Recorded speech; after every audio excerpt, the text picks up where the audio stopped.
غازہ کے معصوم، لاچار اور بے بس ماں باپ، بے آسرا بیواؤں، سہاگنوں، نومولود بچوں، خاص طور پر وہ معصوم جن کے پیدائش کے سرٹیفکیٹ سے پہلے موت کا پروانہ جاری ہوا، اور زخموں میں چور نوجوانوں مگر بلند حوصلے اور پختہ ایمان کے مالک فلسطین کے باسیوں سے مخاطب ہوں کہ پاکستان سے ان کی بہن انہیں عقیدت بھرا سلام کہتی ہے اور عرض کرتی ہے کہ میری بہن بھائیوں، جس طرح آپ بے بس ہو کے آپ کے پاس کھانے کو کچھ نہیں، مریضوں کے علاج کے لیے ادویات نہیں، میتوں کو دفنانے کے لیے کفن نہیں، ایسے ہی میرے پاس آپ کے حق میں آواز بلند کرنے کے لیے زبان نہیں،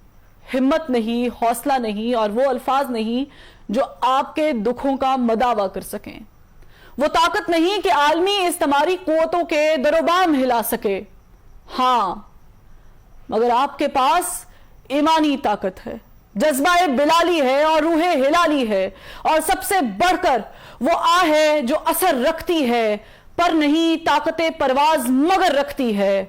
آسمان کا سینہ چیر سکتی ہے، اوج ثریا کی بلندیوں پر پرواز کرتے ہوئے عرش معلیٰ پر دستک دے سکتی ہے، اور اللہ تعالیٰ کو یہ بتا سکتی ہے کہ دنیا میں موجود 2 ارب مسلمان چند ملین یہودیوں کا محاصرہ نہیں کر سکتے،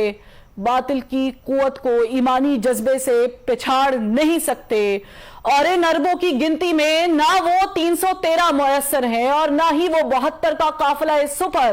جو باطل سے محض ٹکرایا ہی نہیں، سچ کا علم بھی ہمیشہ کے لیے بلند کر گیا۔ تمہاری آہ یہ بھی شکوہ کر سکتی ہے کہ اب مسلمان ماؤں نے صلاح الدین ایوبی، نور الدین زنگی، طارق بن زیاد اور محمد بن قاسم جنم دینا چھوڑ دیے ہیں۔ یہاں خیبر کا قلعہ ایک ہاتھ سے اکھاڑ پھینکنے والے ولی بھی ناپید ہیں، اور سیف اللہ کے نام کی نسبت رکھنے والے جنگجو بھی میسر نہیں۔ تو اے اللہ، ابابیلوں کا کوئی جھنڈ عطا فرما، کوئی تیز ہوا یا آندھی بھیج، یا پھر کوئی ایسا طوفان جو صہیونی طاقتوں کو نیست و نابود کر دے۔ تمہاری آہو بکا 2 ارب مسلمان کے دل نہیں دھڑکا سکتی، ظالم اور جابر حکمرانوں کے سامنے کلمہ حق نہیں بلند کر سکتی، عالمی انسانی حقوق کی تنظیموں کو نہیں جھنجھوڑ سکتی، UN، OIC اور یورپی یونین جیسی طاقتوں کا ضمیر نہیں جگا سکتی، مگر یہ عرش معلیٰ کو ہلا سکتی ہے، اللہ کے جلال اور غیظ و غضب کو جلا بخش سکتی ہے، اور جبار و قہار کو اپنی جانب متوجہ کر سکتی ہے، آسمان سے آگ برسوا سکتی ہے، پتھروں کی بارش بھی کروا سکتی ہے، اور برف کے گولے بھی گروا سکتی ہے۔ فلسطین کے بے بس و مجبور و محقور باسیوں، تمہاری داد رسی کو دنیا سے نہیں کوئی آنے والا، تمہارے زخموں کی مرہم پٹی بھی کوئی نہیں کرنے والا، پیاس اور بھوک سے بلکتے تڑپتے بچوں کو کوئی نہیں نوالا دینے والا، تمہاری میتوں پر کوئی کفن بھی نہیں ڈالنے والا، تمہارے اسکول، اسپتال اور پناہ گاہوں کو بھی دنیا کا کوئی معتبر نہیں محفوظ بنانے والا، غرض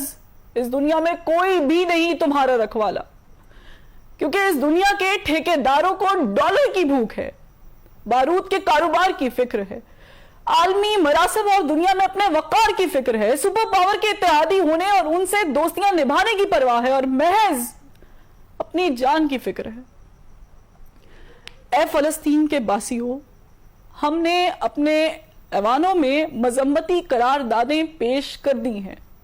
عالمی اداروں میں بھی زبردست احتجاج کیا ہے، ریکارڈ ملین مارچ کیے ہیں، سیو غازہ، نو وار اور فری پیلسٹائن کے نعرے بھی بلند کیے ہیں، اور یہی وہ سب کچھ ہے جس کے لیے ہمارے آقا ہمیں اجازت دیتے ہیں۔ وہ استعماری طاقتیں جن کی ہم کٹ پتلیاں ہیں، اس سے آگے کچھ کرنے کی ہمیں اجازت نہیں دیتی، کیونکہ ہماری آنکھیں ڈالر کو ترستی ہیں اور ہمارے دل امریکہ، کینیڈا اور برطانیہ کے ویزے کے لیے دھڑکتے ہیں، اور ہم عالمی پابندیوں سے ڈرتے ہیں، کیونکہ ایک جانب IMF نے ہمارے پاؤں میں زنجیریں ڈال رکھی ہیں تو دوسری جانب یورپی یونین میں GSP+ کا سٹیٹس ہمارے ہاتھوں میں ہتھکڑیاں ڈالے ہوئے ہے، تو سب سے بڑھ کر کے فیٹف کا ہتھوڑا ہمارے سروں پر منڈلا رہا ہے کہ ادھر ہم نے اپنے آقاؤں کی ذرا حکم عدولی کی اور ادھر عالمی پابندیوں کے نام پر ہمارا بھرکس نکال دیا جائے گا۔ ہمیں ڈیفالٹ ڈکلیئر کر دیا جائے گا, ہمیں اچھوت قرار دے دیا جائے گا اور دنیا ہمارا بوائکٹ کر دے گی, کیونکہ ہمارے جسم پر قید ہے, جذبات پہ زنجیریں ہیں, فکر محبوس ہے, گفتار پہ تعزیریں ہیں, اپنی ہمت ہے کہ ہم پھر بھی جیے جاتے ہیں. زندگی کیا کسی مفلس کی قبا ہے جس میں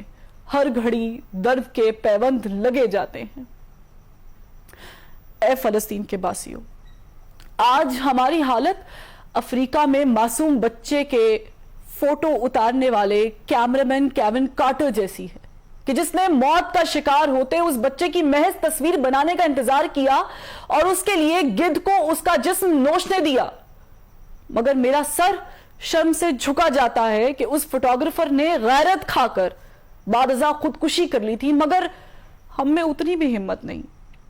ہم دیکھ رہے ہیں کہ بڑی بڑی ٹانگوں اور چونچ والے گدھ ہمارے معصوموں کا جسم نوچ رہے ہیں اور ان کے مرنے کا انتظار بھی نہیں کر رہے,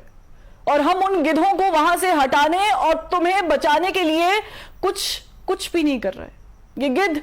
تمہارے اسپتالوں پر بارود برسا رہے ہیں, یہ اسکولوں پر میزائل داغ کر انہیں کھنڈرات بنا رہے ہیں, اور یہ پناہ گزین کیمپوں پر بمباری کر کے تمہاری نسل پر زمین تنگ کر رہے ہیں. یہ تمہیں فلسطین سے نکل جانے کے لیے زبردستی مجبور کر رہے ہیں, اور اگر تم اپنے وطن میں رہو گے تو یہ ایٹم بم یا فاسفورس برسا کر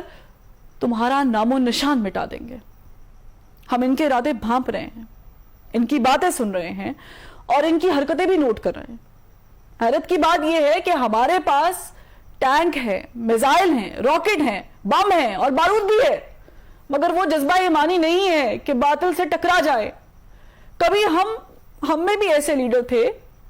جنہوں نے دشت تو دشت دریا بھی نہ چھوڑے, بحر ظلمات میں بھی دوڑا دیے گھوڑے. آج نہ دریا ہے ہماری راہ میں حائل, نہ سمندر, نہ صحرا, نہ گھوڑے چاہیے, نہ زرہ چاہیے اور نہ ہی تلواریں.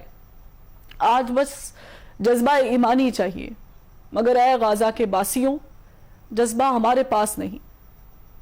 وہ ایمانی قوت نہیں, وہ نعرہ تکبیر کی انرجی ہم میں نہیں, اور ایمان کی ایسی طاقت سے بھی شاید ہم محروم ہیں جو آپ کے روم روم میں بھری ہے, کیونکہ ہمارے ہاتھ بے زور ہیں, الہات سے دل خوگر ہیں, امتی باعث رسوائی پیغمبر ہیں. اے غزہ کے باسیوں, میرا دل رنجور ہے, میرا دماغ شل ہے اور میری زبان گنگ ہے. میں الفاظ تو ادا کر رہی ہوں, مگر میں جانتی ہوں کہ میں اپنے ایمان کے اس کمزور ترین درجے پر ہوں جب میں فقط دل میں برا مان سکتی ہوں, اس سے بڑھ کے کچھ نہیں کر سکتی. میں آپ سے ہزاروں میل دور بیٹھی فقط اشک بہا سکتی ہوں, اللہ کے حضور گڑگڑا سکتی ہوں, سجدوں میں آنسو بہا سکتی ہوں, رب کی بارگاہ میں التجا کر سکتی ہوں. اس سے بڑھ کر میرے پاؤں میں بیڑیاں ہیں, میرے خیالات پر پابندیاں ہیں اور میری سوچوں پر پہرے ہیں. اے غزہ کے باسیوں, میں آپ سے ہاتھ جوڑ کر درخواست گزار ہوں کہ مجھ سے اور میرے جیسے ہزاروں لاکھوں کروڑوں سے خفا نہ ہوئیے گا. بے شک ہم آپ کے گناہ گار ہیں, کیونکہ آپ کے مجرموں کو دیکھ کر اپنی آنکھیں موندے ہوئے ہیں, مگر ہماری مجبوری سمجھ کر معاف کر دیجئے گا. ہماری آپ کا مدد نہ کرنا آپ اپنی آزمائش سمجھ لیجئے گا, ٹھیک ویسے جیسے اللہ تعالیٰ فرماتا ہے کہ وہ اپنے پیاروں کو آزماتا ہے. اس لیے ہمیں اپنی آہوں میں شمار نہ کیجئے گا اور اللہ سے ہماری شکایت بھی نہ کیجئے گا. آپ کے معصوم جو شہید ہو رہے ہیں ان سے اللہ کی ملاقات ہوگی, دنیا میں ان پر کیا بیتی اس پر بھی بات ہوگی. خدا را اپنے معصوموں کو تلقین کیجئے گا کہ وہ اللہ سے ہماری شکایت نہ کرے, بلکہ اللہ سے یہ درخواست کرے کہ وہ ہمارے جیسے کمزور ایمان والوں کو طاقت عطا کرے, کیونکہ ہم بھولے ہوئے ہیں. ہم بھولے ہوئے ہیں کہ منفعت ایک ہے, اس قوم کا نقصان بھی ایک ہی سب کا نبی, دین بھی, ایوا بھی ایک, حرم پاک بھی, اللہ بھی, قرآن بھی ایک. کچھ بڑی بات تھی ہوتے جو مسلمان بھی ایک. آج اس تمہاری طاقتوں نے ہمیں تقسیم کر رکھا ہے. اپنے اپنے مفادات میں الجھا رکھا ہے، فرقہ بندی اور ذات پات میں منقسم کر رکھا ہے، کیونکہ وہ جانتے ہیں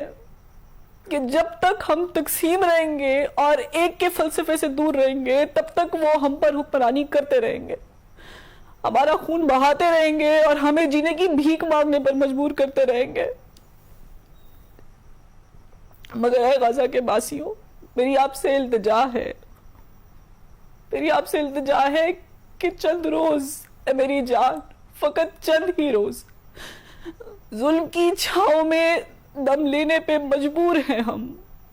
اور کچھ دیر ستم سہ لیں، تڑپ لیں، رو لیں، اپنے اجداد کی میراث سے معذور ہیں ہم،